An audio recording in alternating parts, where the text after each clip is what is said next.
Morning, everyone. Today, in our Urology FRCS Viva series sessions, we are starting penile cancer. Penile cancer is very important to us in FRCS exams because the weightage given to penile cancer is almost equivalent to prostate cancer, and it can be easily covered in a hour and a half session, and we'll try to cover as much as possible today. Anish, floor is yours. Thank you so much. Good morning. So you are in the penile cancer table. There is a 2-week wait referral by the GP for a 60-year-old gentleman who felt a lump under his non-retractile foreskin. How would you want to proceed? So I'll see this patient urgently in my penile cancer clinic with a cancer nurse specialist where I'll take a history, examine the patient, and I'll arrange some tests. In my history, I'll ask about the duration of this lump, how long this foreskin's been non-retractile, if there's been any discharge, any bleeding from the penis. I'll ask about risk factors for penile cancer, including smoking, phimosis, BXO, any scarring around the foreskin. If there's been any exposure to ultraviolet radiation treatment in the past, I will ask for any lumps in the groin that this patient has noticed, any features of metastatic disease such as weight loss. I will establish this patient's past medical history, drug history, including allergy status, including anticoagulation status. Following on from this, I will examine this patient with a chaperone. I'll perform a general urological examination, feeling for, looking at the patient's habitus or any cachexia, abdominal examination for palpable bladder. On the genitalia, I'll be focusing on the penis, looking to see if this foreskin is retractile or not. If it is retractile, I will examine the underlying glands. If it isn't, I will feel for the glands underneath the foreskin for any obvious lumps or indeed any obvious lesions. Following on from this, I will explain to the patient my findings, and then depending on how suspicious this is, I may arrange for a biopsy or an circumcision as well. All right, well done. Only thing, couple of things to add is the most important risk factor, HPV, any exposure to HPV in the past. And for this patient, there is history of HPV in the past, and the examination shows, again, phimosis, a hard felt lump on the glans penis, shaft is normal, no lymph nodes are palpable in the groin. What are your thoughts of what's going on with him? So with a feeling of a palpable lump underneath, I'm worried that this patient might have an underlying penile cancer. I will express this concern to the patient, explain that we need to arrange to bring him in urgently for a circumcision and a biopsy of this lesion. All right, well done. How common is penile cancer in UK? So penile cancer in the UK, the yearly incidence is about 500 to 600 new cases a year, which would be about 1.2 to 1.4 in 100,000 of a population. Well done. There's a latest update in the Cancer Research UK. You are right, because the Viva book and the previous statistics were saying 500 to 600. The latest update in the Cancer Research UK website is 670. Not much of difference, but you are on spot saying that it's near to 600. But just to sharpen that answer. Thank you. What are the histological subtypes of penile cancers that you're aware of? So the histological subtypes include the more aggressive ones, like the basaloid and the sarcomatoid types. There's also the usual type, the condylomatous type, the verrucous, and the papillary types. And which is the most common? So the usual type, I think, is the most common. Usual type, yeah. And what are the, you know that this patient has got a phimosis. Yes. On phimosis and his history of HPV, what are the other risk factors for developing penile cancer? So in addition to phimosis and HPV, BXO is a risk factor. Not being circumcised as well is a risk factor. Smoking, increasing age, and previous treatment with PUVA, which is ultraviolet laser treatment for some skin conditions, are risk factors as well. Well done. So this patient has got exposure to HPV in the past.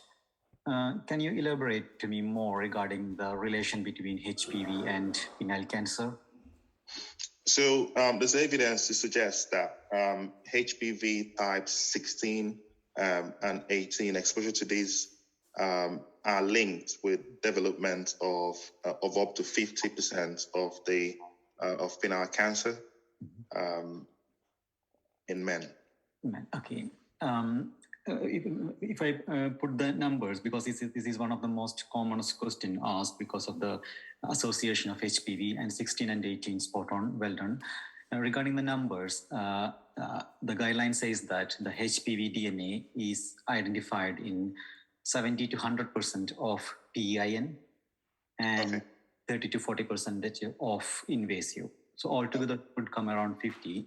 You should be right in saying that, but when you divide it into PEIN and invasive, it is 70 to 100% and 30 to 40%. Yeah. All right. What are the pre-malignant lesions of penile cancer? So the pre-malignant lesions for penile cancer include erythroplasia odocerans, Bowen's disease,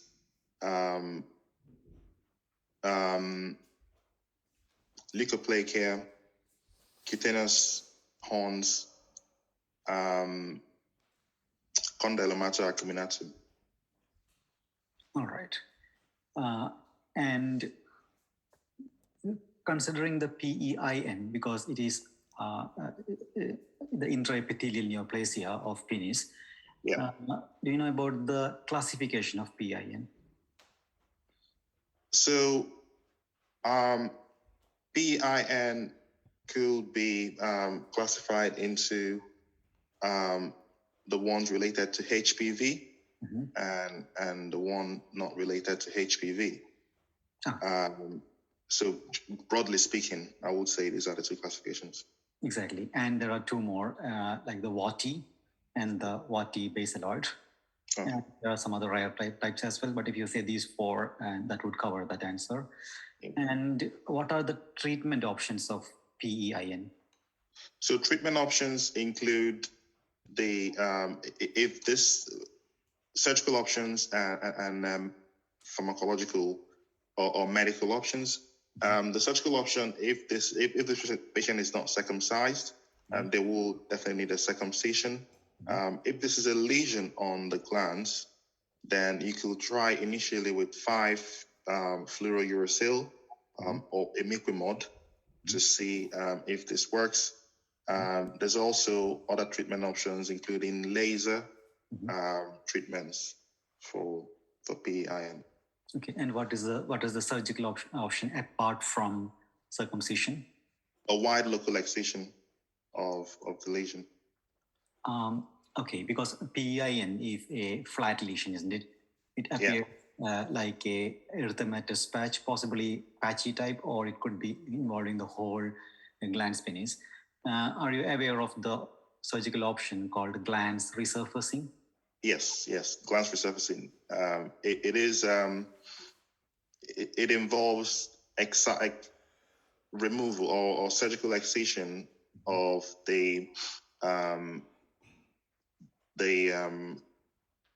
PEIN covering the glands, and then following on from this, a biopsy of the deeper tissue is done to make sure it's not invasive, and then a split skin graft is used to graft the gland surface. All right. And 5FU is one of the good topical therapeutic agents available for PIN. How does 5-fluorouracil act? So 5-fluorouracil is it's an anti-metabolite chemotherapeutic agent. It's a pyrimidine analog, and it non-competitively inhibits thymidylate synthase, resulting to cell cycle arrest and apoptosis. It works in the S phase of cell cycle. Well done. What are if one of your patients has got PIN, and if you're going to prescribe 5FU, what are the advice that you give to the patient? What are things he can expect? How should he apply the cream? Things like that, and how long will he apply for? So I think it's applied to clean the area and applied BD. I will warn them about the associated side effects such as local inflammatory reaction, erythema, weeping, and I'll advise the patient to apply for up to 4 weeks, following which I will reassess the patient. Okay, well done. And what if the patient says that the skin is becoming dry? Can he apply any emollients? Yes, the patient can apply some non-active emollients like E45 or Vaseline to moisten this area. Okay, and if he asks whether he can continue sexual intercourse, are there any advice on that one? I'm not sure about advice on sexual intercourse, sorry. He can continue it with the help of condoms. Okay. And what is the complete response to for PIN when topical chemotherapy is used? The complete response rate. I'll be guessing. I'll say 70%, but this is only a guess. Yeah, it is. If it is only topical chemotherapy, it is 57%. But okay. If you combine that with circumcision, radical circumcision, then it is 74%. Okay. One of the advice given during the penile cancer table session is whenever you say circumcision, always say that's radical circumcision. Radical circumcision, okay. Yeah. Thank you. And for this patient, our patient is a bit different. He has got a hard lump, and we decided that we are going to do a circumcision and possible biopsy for him. So imagine that he's in the theater, everything done, WHO checklist done, and he's prepped and draped. And so you can feel that lump, very hard lump, which is covering almost more than half of the glans penis on the right side, possibly clinically going into the corpora. His urethra, and it is away from the urethral meatus. Yeah. What are your thoughts now? Are you going straight ahead with full circumcision and removal of the lump, or do you have any other options? So, given these clinical findings, I will perform a dorsal slit to expose this lesion and visualize it properly. I will, given that this is likely invading the corpus spongiosum, so this patient may require more extensive surgery down the line. So I'll do a dorsal slit, biopsy this patient, and arrange for staging scans. All right. What type of biopsy would you prefer? I'll do a punch biopsy if this is possible. I may not be able to do an excisional biopsy given the description of this lesion. Exactly. And possibly incisional biopsy with a part incisional biopsy, yeah. With a part of the normal tissue will help the pathologist to tell about the invasion in a better way. Yeah. And regarding the pathology, what all you expect to be there in the pathology report? So in the pathology reports, I expect the histological type, i.e. SCC. If there's any evidence of perineural invasion or lymphovascular invasion, I'll expect the grade of the tumor. I would also expect a pathological staging, whether it's a T2 or T3 tumor, and also if the margins of resection are clear. Well done. One of the recent things that is very well emphasized is to assess the P16 HPV status. Yeah. To the extreme that sometimes the decision, not in this case, but in PIN, the decision to go ahead with imiquimod or 5FU is depending on the HPV status. Yeah. And I think you have already answered this question. What are the poor prognostic type of penile cancers? So the poor prognostic types are the basaloid and the sarcomatoid histological types of penile cancer. All right.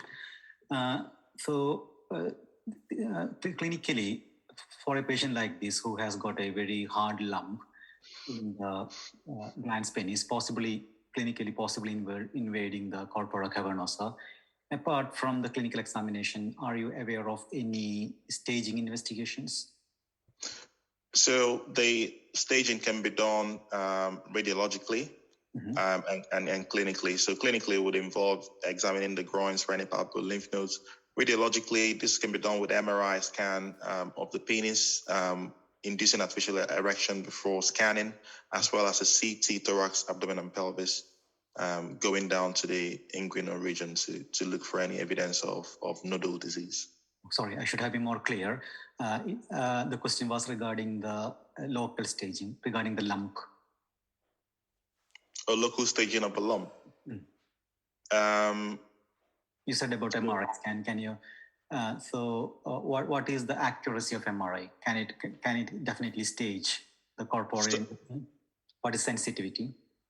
MRI is very accurate, going up to 99 or even 100% for local staging of penile cancer.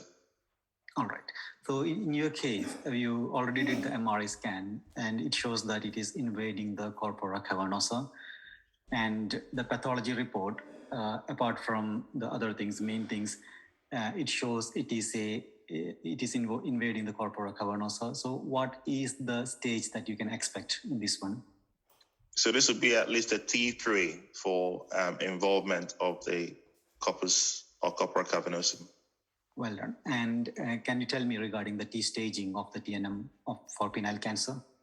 So the T staging include PEIN, which we talked about, TA, which is non-invasive, T1 is when it invades the lamina propria, and you can have T1A and T1B. T1A being when there's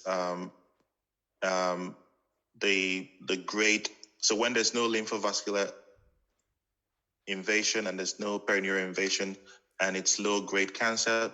T1B will be perineural invasion, lymphovascular invasion, or high-grade cancer. Then T2 is invasion of the corpus spongiosum plus or minus urethra. T3, corpus cavernosa plus or minus urethra. T4 will be the scrotum, prostate, or bone. Well done. And what is the clinical staging of the lymph nodes? So generally, lymph node can be palpable or non-palpable. From a TNM perspective, if there is one or two unilateral inguinal lymph nodes, this would be with no extranodal extension. This would be N1. N2 will be more than two unilateral or any number of bilateral with no extranodal extension. And N3 will be extranodal extension of any number or pelvic lymphadenopathy. Yeah, sorry, I think my question was not that clear. I specifically asked for the clinical staging. CN, because as you know, there is a CN staging and there's a PN staging, because these two are important regarding the further investigation of the lymph nodes or further management of the lymph nodes. So can we go back to the clinical staging, because the extranodal extension comes in the pathological staging, isn't it? Yes. So can you tell me what is clinical N1 and clinical N2 and N3? So 1 or 2 unilateral lymph node will be N1. So a single unilateral mobile lymph node is N1. Okay. N2. So N2 will be multiple or bilateral. Yeah, multiple bilateral. Yeah. And yes, N3 is the fixed node, or if there is a pelvic lymphadenopathy, that can be seen only in the CT scan, isn't it? If it is unilateral or bilateral, it will be N3. Okay. So, and regarding the grading, how is penile cancer graded? So grade 1 to 3, I believe. Grade 1 being well differentiated, grade 2 moderate differentiated, and grade 3 undifferentiated. Yeah, so grade 3 is poorly differentiated, and grade 4 is given as undifferentiated. Only slight change in that one. Coming to, so in this patient, it is reported that this patient is primary tumor is invading the corpora cavernosa, that makes it T3. The grading is given as G2 for him. His lymph nodes are, the growing lymph nodes are clinically not palpable, so CN0. What are your plans now? So, given that this is a T3 tumor with a non-palpable growing lymph node, I will explain to the patient that he needs, with a cancer specialist, that he needs to have at least a partial penectomy to treat this cancer. With regards to the groin, I will also organize a sentinel lymph node biopsy, dynamic sentinel lymph node biopsy, to see if there's any involvement of the groin lymph nodes. So this, and also everything is good, but also this is the time when the examiner is expecting that you will refer the patient to a supra MDT network, regional network. Absolutely. There's only 4 centers in UK where this for the management of penile cancer is done. Yeah. For this patient, there is no inguinal lymph node clinically. So what is the chance that his lymph nodes are involved with micrometastatic disease? So in impalpable lymph node, the risk of metastatic disease to the lymph node is 15 to 25%. Okay. Yeah, exactly. And if in a case, not in this one, if the inguinal lymph nodes are palpable, what will be your approach? Will you give antibiotics and wait, or what is your practice? What is the standard guideline? So the older publications will suggest that palpable lymph node was 50% involved with metastasis because there was a risk of infection, and so historically they will be given antibiotics. But in contemporary practice, evidence suggests that palpable lymph node has up to 90% involvement of cancer, and so there's no role for antibiotics in contemporary practice, and this patient will require a radical inguinal lymph node dissection, the palpable lymph node. Okay. So imagine we are changing the scenario now. So imagine that you are in the SMDT, and this patient is coming to the SMDT. We have already taken the biopsy. You said that he's going to have you are going to offer him partial penectomy. Yes. So, can you explain to me what are the surgical steps involved in partial penectomy, apart from the WHO checklist and prep and drape? Yeah. So the surgical steps will include marking off the area of tumor and with a marker, and covering the distal penis with a glove or a condom, incising proximal to the marked off area, circumferentially, and degloving the penis, neurovascular bundle identification and ligation, division of the corporal cavernosa, and dissection of and division of the urethra as well.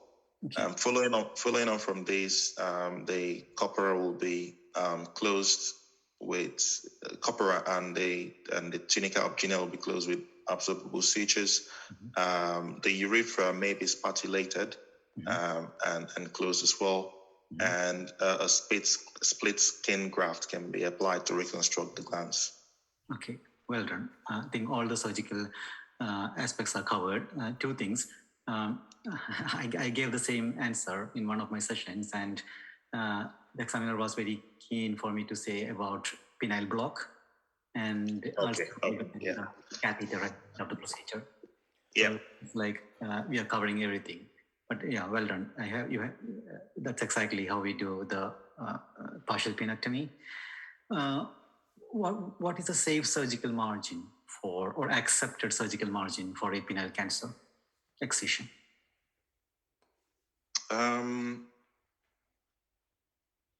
Previously it was 2 centimeter. The surgical margin, traditionally we used to think that at least there should be at least 2 centimeter of surgical margin, but it has changed drastically with lots of papers recently, one from UK by Prof. Minas, and also some papers in 2012, 2008. Are you aware of the safe surgical margin in penile cancer?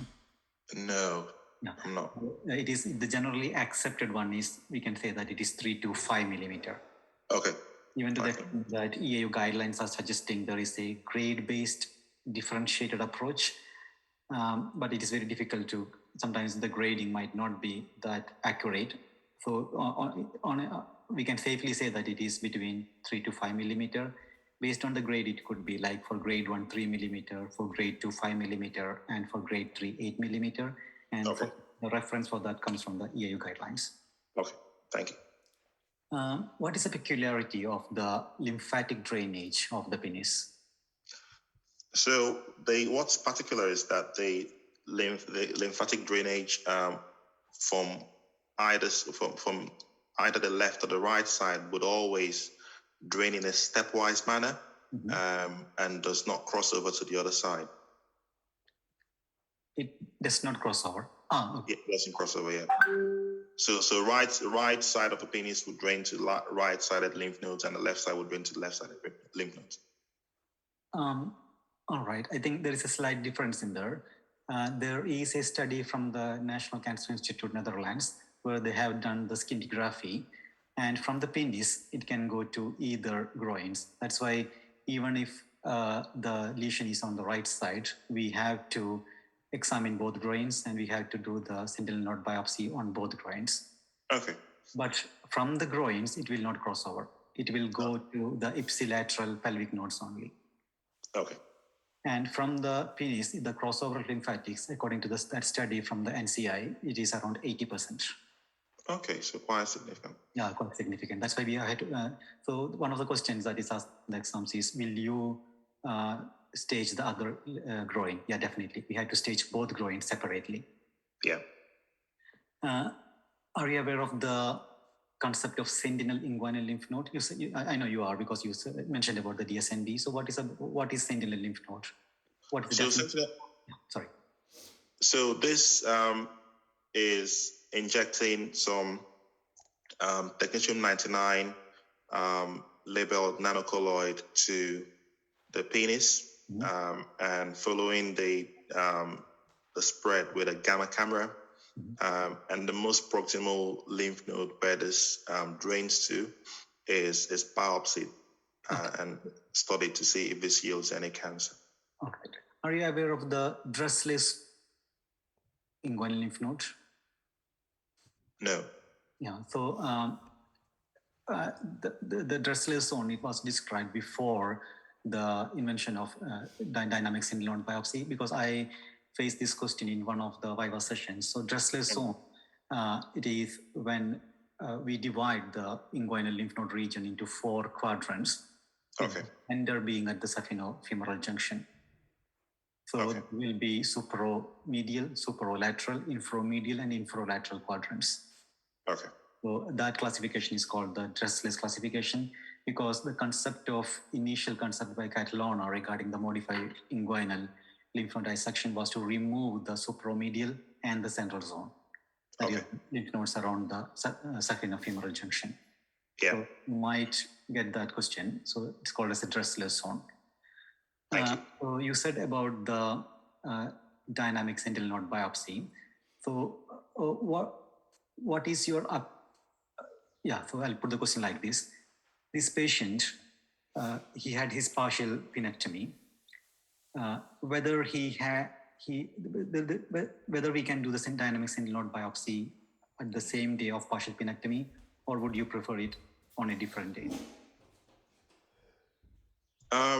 I think practice may vary, but I will prefer to do both on the same day, if possible. So what is the protocol that we follow in dynamic sentinel lymph node biopsy? What are the components? What are the what, sorry? Sorry. So what are the components of dynamic sentinel node biopsy? So what all things will you do? So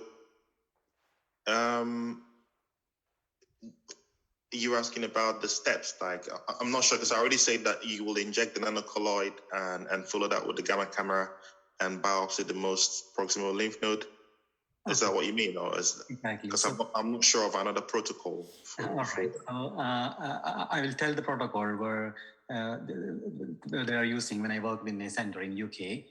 So the technician, you said it right. The technician nanocolloid is injected around the tumor site, and it is injected 3 to 4 hours before the surgery. Okay. And the site is marked on the skin. They will do something like an immediate dynamic scanning so that you can see that the nanocolloid going into the lymph node region. And this is followed by a static scanning at 30 minutes and 2 hours, and they will make sure that they have marked the site of the sentinel lymph node on the groin region. Okay. And during the surgery, before putting the incision, we inject 1 ml of the patent blue dye intradermally, peritumorally. So it is always a combination of the technician nanocolloid and patent blue. The blue dye, yeah. It's always better to say that dynamic sentinel node biopsy has got 2 parts. One is a technician nanocolloid injection and the patent blue dye injection. Yeah. And then what we do is to use a gamma camera probe to see for the sentinel nodes. So what happens is, it is a Geiger-Muller counter. So it will give a reading, and if it is very high reading, we will sample those nodes. Okay. So, locally, we say that it's a hot node. Okay. At the same time, we will explore the blue lymphatics going into a node and the blue nodes. So there is 2 terms there, hot nodes and blue nodes. So we harvest all the hot nodes, the blue nodes, and hot and blue nodes. Okay. What is the sensitivity of dynamic sentinel node biopsy? So the sensitivity is up to 95%. Mm-hmm. And so it is around 90%. And advantage of adding patent blue dye. So that increases the sensitivity as well with the patent blue dye. Exactly. Exactly. So that will increase the sensitivity of the dynamic sentinel node biopsy up to 95%. EAU guidelines vary slightly different, 88 and 90%. Okay. But the other literature says that it is 90 classically, and it can go up to 95% if you add patent blue dye injection. Yeah. So what if there is no facility? I mean, in UK hospitals, there is facility of dynamic sentinel node biopsy, but imagine a situation when there is no where there is no facility of dynamic sentinel node biopsy, is there any option for us for a clinically N0 status of the groin? So I know that you can do a video endoscopic inguinal lymph node dissection. Sorry, I'll stop there because that's an option for the radical inguinal lymphadenectomy. But what about modified inguinal lymph node dissection? Yeah, so you could do the modified lymph node dissection to see if there's any cancer yield, of which if there is, then you progress to radical groin node dissection. Okay, so that question might not come because it's mostly, we know that most of the centers are following the dynamic sentinel node biopsy. But if it is, if that facility is not available, definitely we can go ahead with the modified lymph node dissection, where we mostly remove the supromedial aspect of the inguinal lymph nodes and also in the central zone by a small incision. And the margins are the adductor longus, a lateral border of femoral artery, and the inferior margin is the fossa ovalis. Okay. What we do is to sample and see if these are involved. If these are involved, definitely we have to go ahead with the radical inguinal node dissection. Okay.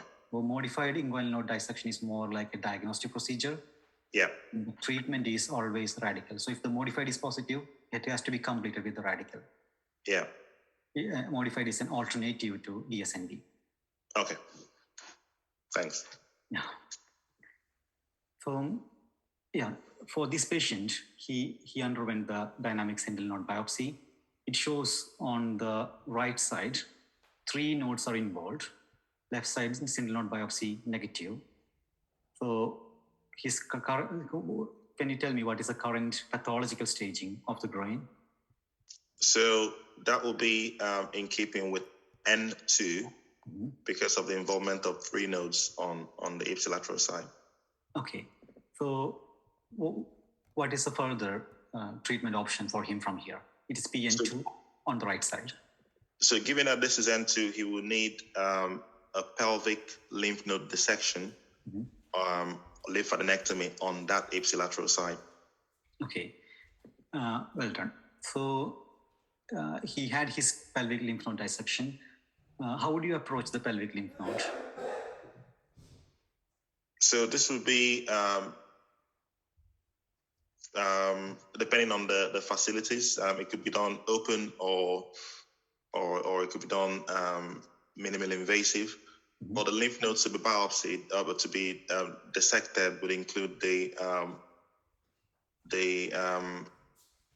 external iliac, internal iliac, obturator group of lymph nodes. Okay.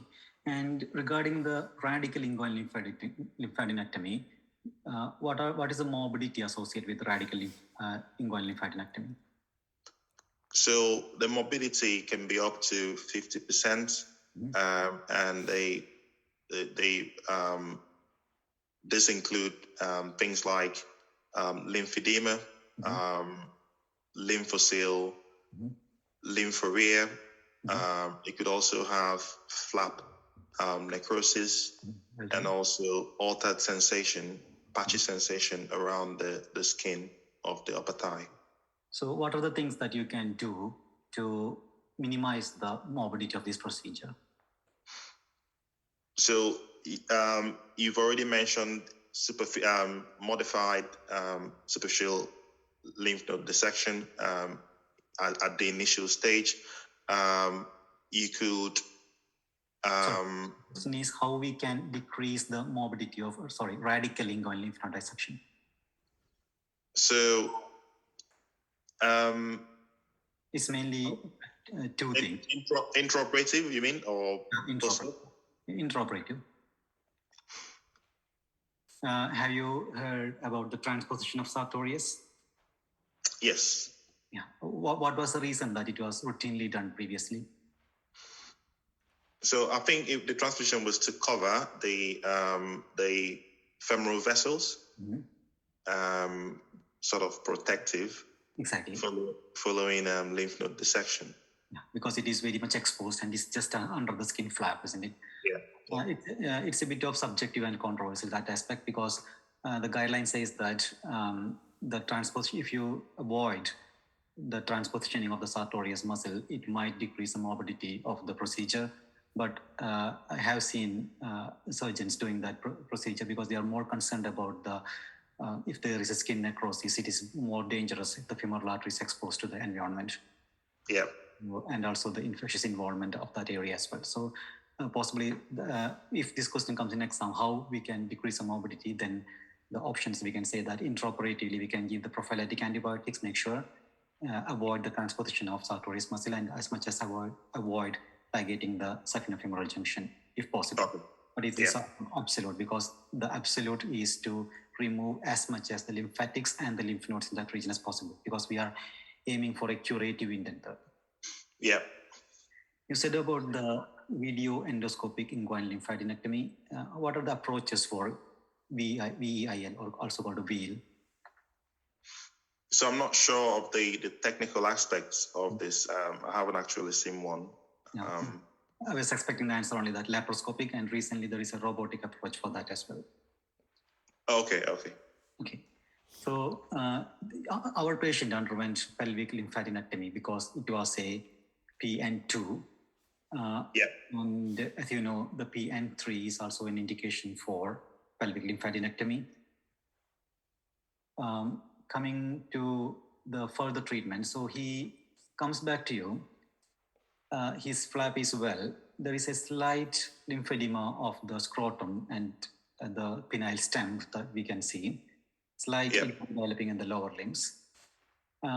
What are the, do you do any more adjuvant treatment options for him, or is it like just observation only from here?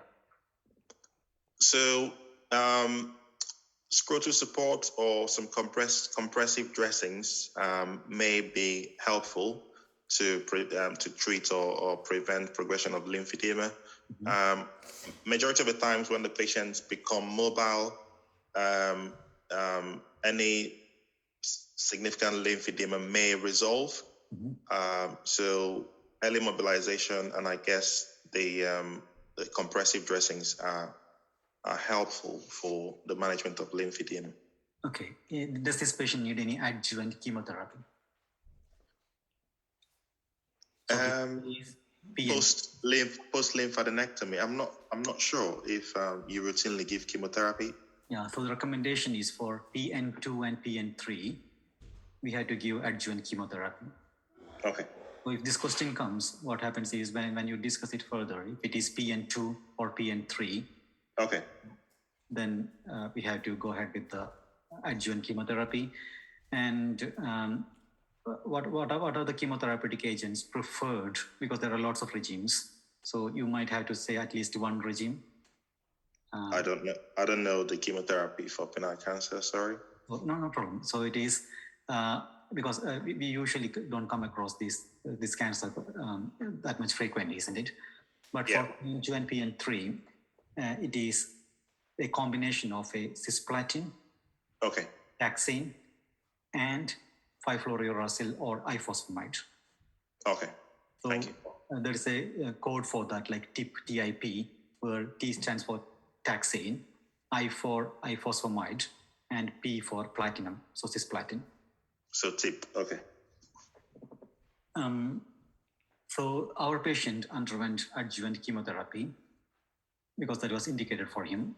There is no indication for, the adjuvant chemotherapy for PN1 is there, but only in clinical trials.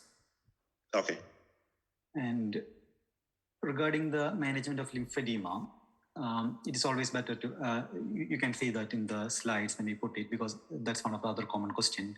So what we had to say that we had to counsel the patient regarding the skin care, regarding the exercises that you are already mentioned, regarding the external compression devices. It could be stockings for the lower limb, and it could be like shorts for the growth and scrotal things. Scrotal lymphedema. If there is any, that's the most important thing. If he develops any cellulitis, it has to be treated early, really vigorously. And there are lymphedema services available. There are lymphedema specialist nurses who are doing a very commendable job. So we can refer them to the lymphedema services. And we can give him information on the British Lymphatic Society website. It has got a lot of resources in that one. Okay.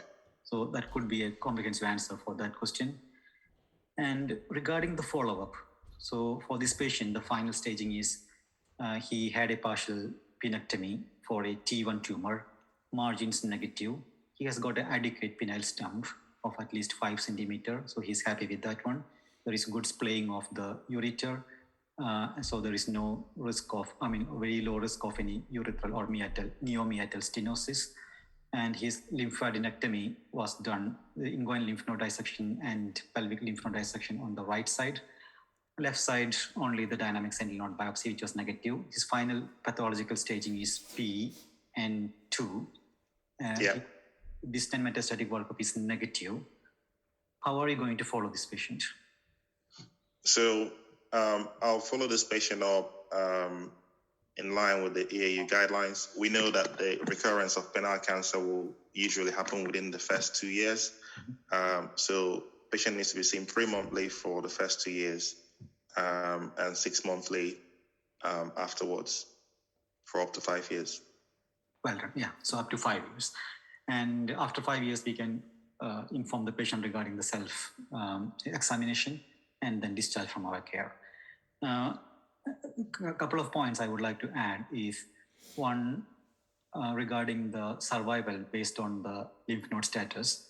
We can roughly say that the survival rate is around 90% for N0 at 5 years, around 60 for N1, and around 30 for N2, and 0 for N3. Oh, okay. So in the examination, when the question is asked, I try to remember it like 90, 60, 30, and 0. Okay. Exactly 60, it is 67. So then we can always change it once we have that root numbers. So we can predict the prognosis based upon the lymph node status. Yeah. One of the good thing about having a penile cancer session is these are the standard questions. The sessions could slightly vary regarding the preoperative ultrasound guided FNAC, things like that. But this is a standard or flow chart that we had to follow. Very unlikely to have any studies involved.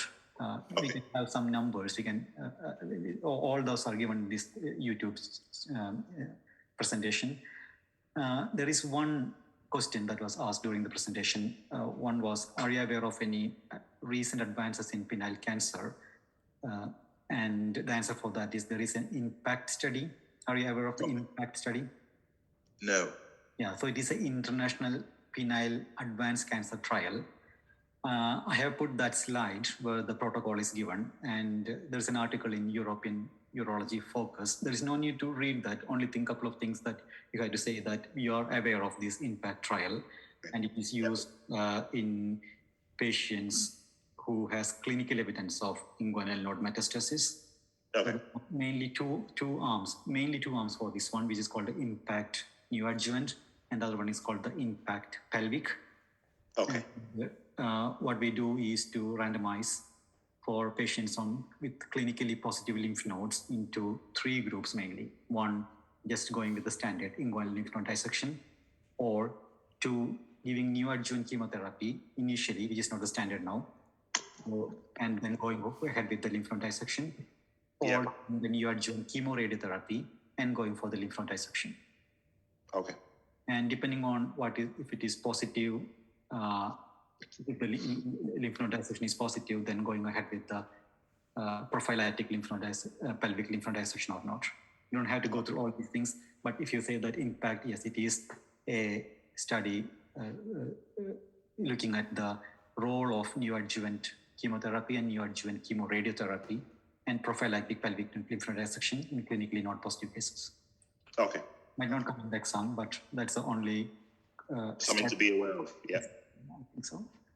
Thanks. I think we are nearing one.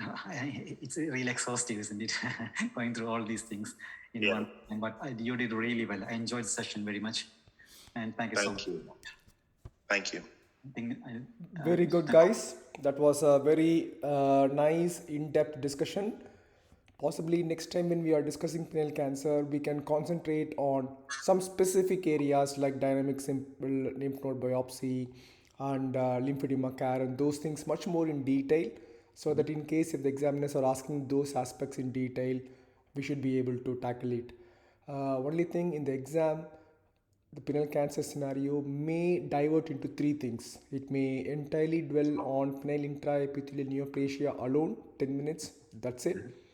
It can be just a partial penectomy, total penectomy, surgical margins, those surgical abscess alone, or it could be just a lymph node based discussion. So we need to prepare so that we are happy for all the three scenarios. Okay. Yeah, thanks to Anish. Because of his good slides, I have tried to imbibe all the slides into our video. So maybe you guys have to pause the video then and then to get the full grasp of the slides. The slides also will further evolve. We will try to update them with more pictures and more useful information. So next time if another trainee is presenting the same penile cancer, the slides will be much more resourceful, and so it will be a very good single point resource for the exam purposes. Great. Very good.